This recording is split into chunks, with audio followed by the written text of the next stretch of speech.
In 1986, a man named Robert opened a custodial investment account for his newborn daughter, Elena.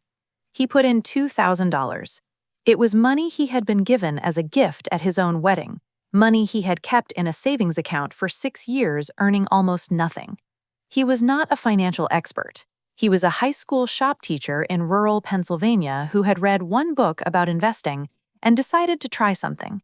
He put the $2,000 into an S&P 500 index fund, one of the few available to regular people at the time, and told himself he would add to it when he could. He added $50 a month when Elena was young. Some months he missed, some years were tight, and the contributions stopped entirely. He never touched the account, never moved the money, never panicked during the crashes in 1987, 2000, or 2008. Partly because he was not paying close attention, and partly because he had decided, almost as a matter of philosophy, that the money was Elena's and not his to move. Elena turned 38 last year. She has never contributed a single dollar to that account herself. She did not know the account existed until her father mentioned it at Thanksgiving in 2019, almost offhandedly, the way you might mention a storage unit you forgot about. The account, with Robert's contributions over the years and 3.5 decades of compounding, is worth just over $340,000. Elena did not retire at 38. She has her own career and her own life, and she is doing fine without the money. But here is the thing that stopped me when Robert told me this story. If he had put in $5,000 instead of $2,000 at birth, and maintained those $50 monthly contributions consistently, that account would be worth closer to $650,000 today. If he had put in $10,000 at birth and contributed $200 a month, the account would be approaching $1.4 million for a child who has not yet turned 40. The most powerful wealth-building tool in human history is not a stock pick. It is not a real estate deal. It is not a business exit. It is time. Specifically, it is the time between birth and adulthood, which most parents give absolutely no financial thought to whatsoever because nobody ever told them they should. My name is Susan, and I want to talk about the single biggest missed opportunity in personal finance. Not missed by people who do not care about money, missed by parents who care deeply about their children's futures, who save for college, who worry about leaving something behind, who do everything the system tells them to do, and who almost universally overlook the one move that could change their child's financial life more dramatically than any inheritance, any college fund, any gift they will ever give. If you have children, if you have grandchildren, if you are planning to have children, or if you are someone who was never given this advantage and wants to understand what it would have meant for your own life, this video is for you. Because the math behind giving a child a head start on compounding is so extraordinary that once you see it clearly, you will not be able to unsee it. Let me take you back to something that happened in Florence, Italy in the 14th century, because what the Medici family understood about compounding and time is exactly what Robert, the shop teacher, accidentally stumbled into 600 years later. The Medici were bankers, not in the way we think of banks today, institutions you drive past on the way to the grocery store. The Medici were the architects of modern finance. They invented the letter of credit, which allowed merchants to transfer money across borders without physically moving gold. They developed double-entry bookkeeping, which is still the foundation of accounting, and most importantly for this conversation, they understood compound interest in a way that almost nobody else in Europe did at the time. The Medici patriarch Giovanni de' Medici did not just build a banking empire, he built a structure that would compound across generations.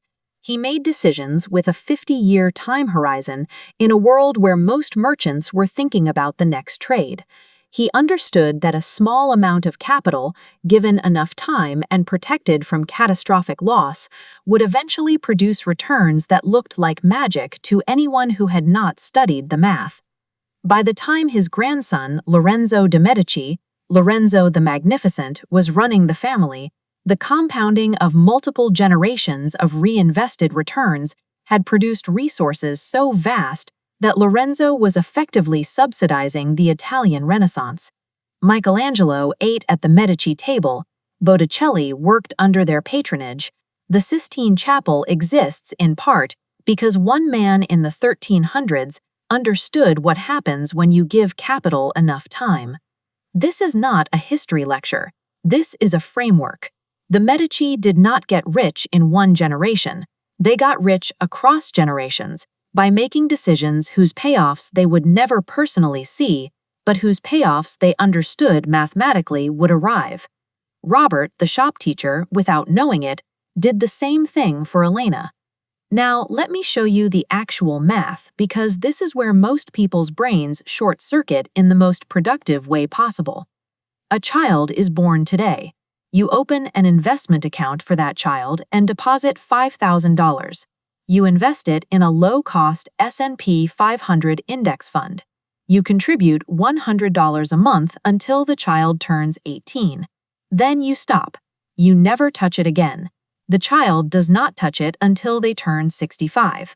At 7% annual average returns, the inflation-adjusted historical average of the stock market, that account, with zero contributions from age 18 onward, will be worth approximately $2.1 million when the child retires. You put in $5,000 at birth, plus $100 a month for 18 years. That's $5,000 plus $21,600 in contributions, $26,600 total over your lifetime, produced $2.1 million over the child's lifetime. Every dollar you contributed generated roughly $79 in retirement wealth, not because of smart investing or perfect timing or any sophistication whatsoever, just because of time. Now run the same numbers if you wait until the child is 18 to open the account, and they start contributing themselves at $300 a month, 3 times your $100, from age 18 to 65. Same 7% returns. At 65, they have approximately $1.3 million. They contributed far more than you did, for far longer, and ended up with $800,000 less. Because you had 18 years of compounding they will never get back. This is the time advantage. It is not incremental. It is not a marginal difference. It is the difference between one financial life and a completely different one. I want to introduce you to 2 families to make this concrete. We will call them the Gardners and the Patels. Both families have similar incomes. Both have a child born in the same year. Both are thoughtful, caring parents who want good things for their kids. The Gardners do what most families do. They open a 529 college savings account, which they fund diligently over 18 years, accumulating about $95,000 for their child's education. They feel good about this. They have given their child a real advantage. The child goes to college, graduates without crippling loans, gets a job at 22, and starts contributing to a 401k at 25 when they get serious about saving. By 65, the Gardner child has a comfortable retirement, about $1.1 million, built through their own disciplined saving over 4 decades. The Patels do something different. They open a custodial brokerage account the month their child is born and deposit $5,000. They contribute $150 a month until the child is 18. They also open a 529, but a smaller one. They contribute $75 a month to education savings instead of $200 a month, accepting that their child may need to work part-time or take on a modest amount of student loans. The child graduates, also gets a job, also starts their own 401k. But here is the difference. The Patel child arrives at adulthood with an investment account worth approximately $68,000 already built in their name, with 47 years still left to compound before retirement. That $68,000, touched by nobody, growing at 7% for 47 years, becomes approximately $1.7 million at retirement, without the child contributing a single additional dollar to that account. Add the Patel child's own 401k contributions over their career, and their total retirement wealth at 65 is approximately $2.8 million. The Gardner child, with the better-funded education and no investment head start, retires with $1.1 million. Same parental income, same parental generosity and intention, a $1.7 million difference in the child's retirement, produced entirely by where the money went in the first 18 years. The Gardners gave their child a better education experience.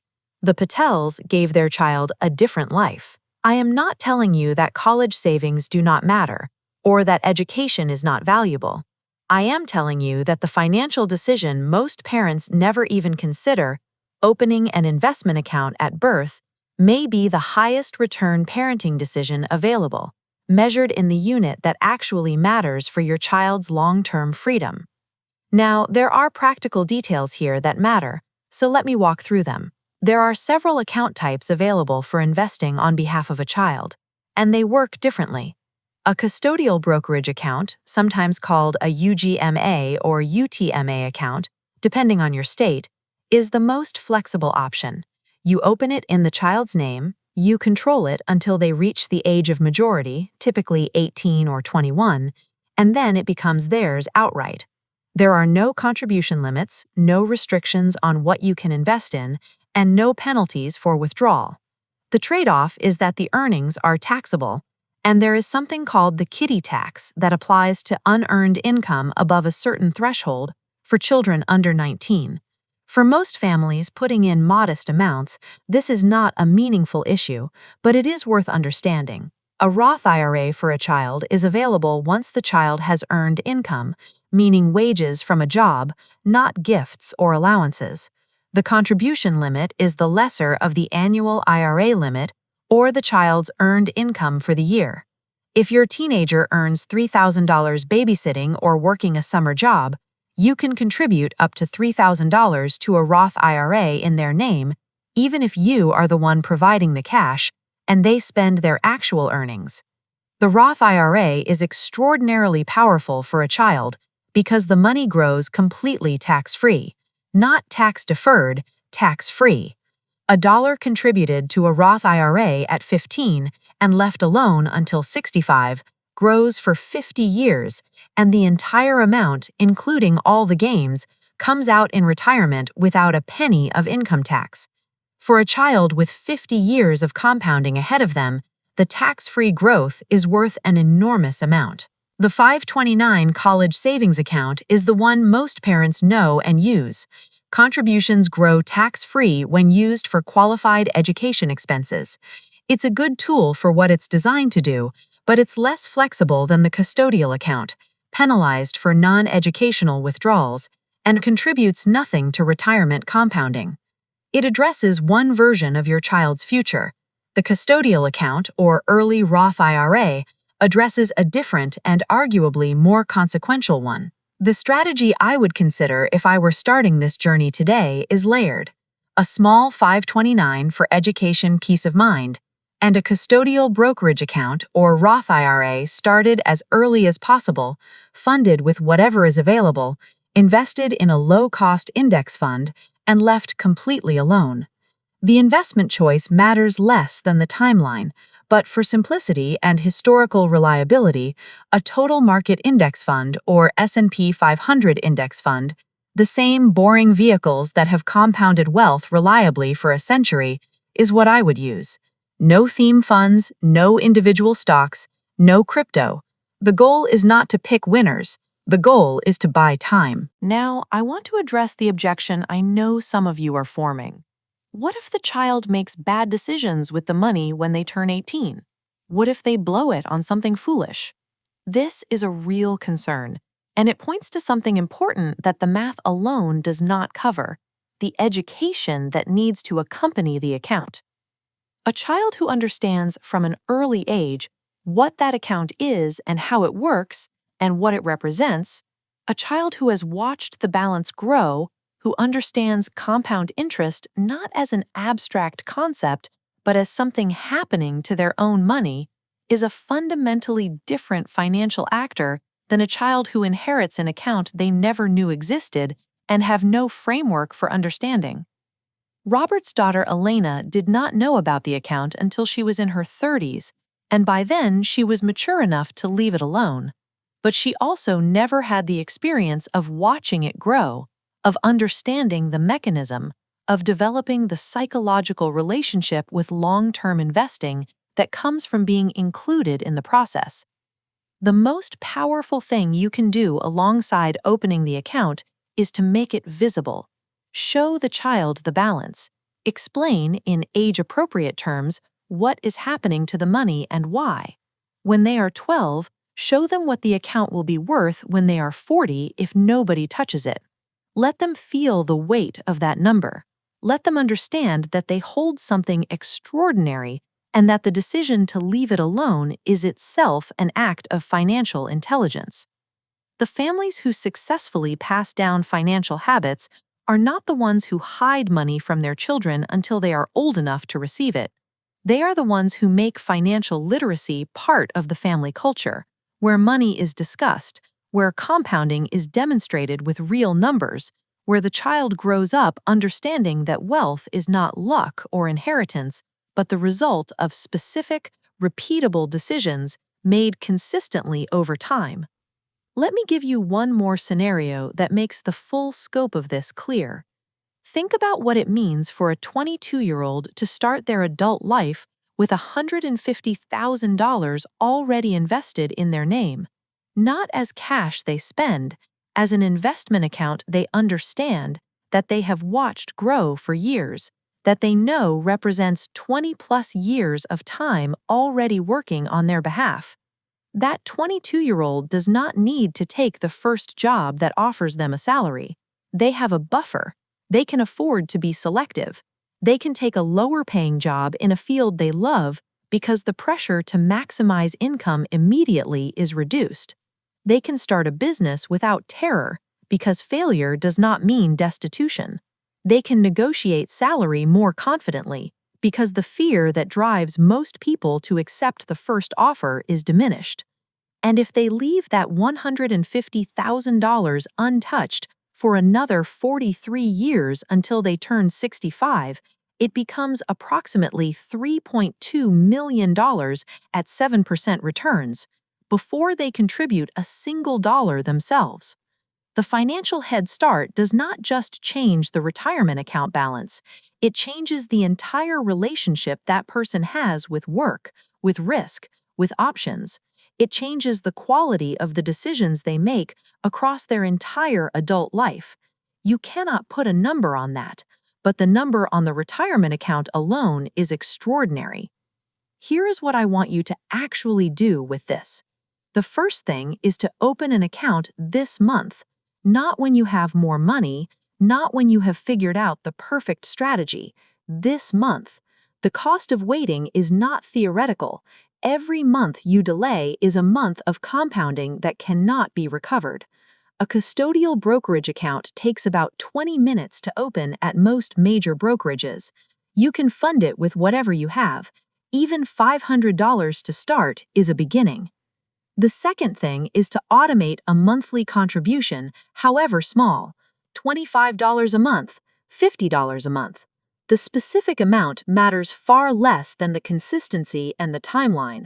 Remember that Robert, the shop teacher, changed his daughter's financial life with $2,000 and occasional $50 contributions. He did not have extraordinary resources. He had time and the wisdom to start. The third thing is to talk to your children about the account. Make it visible. Make the compounding real to them. Let them watch it grow. The financial education that happens alongside the account may be worth more than the account itself because it creates the habits and the understanding that will govern every financial decision they make for the rest of their lives. And if you are someone watching this who was never given this advantage, who started at zero or behind zero, who had to build everything themselves from scratch, I want to say something directly to you. The fact that you did not receive this head start is not your fault, and it is not a permanent limitation. The compounding math is less dramatic when you start at 30 or 35 than when you start at birth, but it is still the same math. It still works. The best time to start was at birth. The second best time is right now. And here is the quiet power in understanding this. Even if you cannot give your child the full version of what I have described today, even if the most you can do is open an account with $100 and contribute $25 a month, you are giving them something that compounds in two directions at once. The money compounds in the account, and the understanding of how money works compounds in the child. Elena is 38. She has $340,000 in an account her father opened when she was 0 days old. She did not earn it in any traditional sense, but she is going to spend the rest of her life making decisions informed by the knowledge that she has a foundation, that time is on her side, that compounding is real and patient and extraordinary. Robert, the shop teacher, gave his daughter that, not because he was wealthy, because he started early and he left it alone. The most powerful financial gift you will ever give a child costs almost nothing to open and requires only one thing to work: time. Boring index funds, an account opened early, and the discipline to leave it alone will build more generational wealth than anything else you could do with the same money.